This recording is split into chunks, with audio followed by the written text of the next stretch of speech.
চিড়িয়াখানায় পালন করা হচ্ছে জন্মদিন। পাশ, ফল আর বিশেষ উপহারে ঘিরে রাখা হয় এক তারকাকে। দর্শনার্থীরাও ভিড় করেন তার জন্মদিনের মুহূর্ত দেখতে।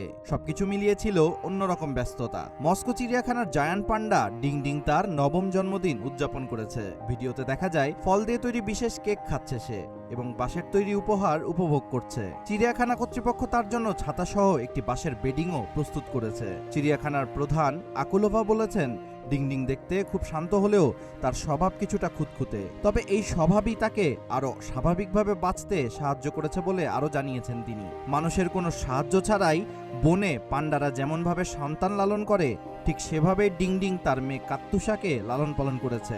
এজন্য চিড়িয়াখানা কর্তৃপক্ষ তার প্রতি কৃতজ্ঞ বলে জানিয়েছেন আকুলোভা। ডিং ডিং ও কাত্তুষার বাবা রুইয়ের জন্মদিন উপলক্ষে 25 জুলাই থেকে 2 আগস্ট পর্যন্ত মস্কো চিড়িয়াখানায় পান্ডা উইক পালন করা হচ্ছে। রুইয়ের জন্মদিন 31 জুলাই। এই উপলক্ষে বন্যপ্রাণী নিয়ে প্রামাণ্য চিত্র দেখানো, পান্ডা ও চীনের বন্যপ্রাণী নিয়ে আলোচনা এবং বিভিন্ন কর্মশালার আয়োজন করা হয়েছে। চীনের এই জায়ান্ট পান্ডাগুলো বিশ্বব্যাপী সংরক্ষণ কর্মসূচির অংশ। মস্কো চিড়িয়াখানায় তাদের রাখা শুধু দর্শকদের আকর্ষণের জন্য নয়, পান্ডা সংরক্ষণ ও বৈজ্ঞানিক গবেষণার কাজেও গুরুত্বপূর্ণ। অনেকে এটিকে চীন ও রাশিয়ার বন্ধুত্বের প্রতীক বা পান্ডা কূটনীতি বলেও মনে করেন।